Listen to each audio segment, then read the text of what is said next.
বৃষ্টির দিনে ইলিশ মাছের পাতুরি রেসিপি। সবার প্রথমে মাছগুলোকে ধুয়ে নেবে। এরপর জিরে বাটা, সর্ষে বাটা, কাঁচা লঙ্কা বাটা, নুন, হলুদ, পরিমাণ মতন সর্ষের তেল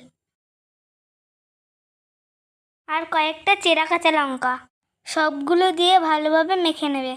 তোমরা কে কে ইলিশ মাছ খেতে ভালোবাসো কমেন্ট করে জানিও। সবগুলো ভালোভাবে মেখে নিয়েছি।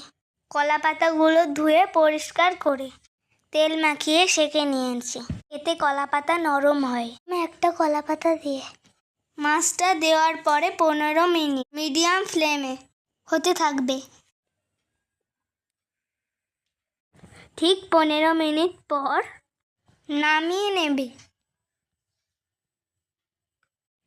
এবার উপর থেকে আর একটা কলা পাতা দিয়ে তারপরে আর একটা প্লেট দিয়ে উল্টে দেব।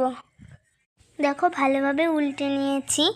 এরপর পরের পাটটা আরেকটি কলা পাতা কড়াইতে দিয়ে দেব। এবার মাছটাকে চাপিয়ে দেব।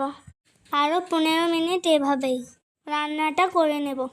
এভাবেই পারফেক্ট স্টাইলে বাড়িতে তোমরা ইলিশ পাতুরি বাড়িতে বানিয়ে নিতে পারবে। দারুণ স্বাদ হয় খেতে।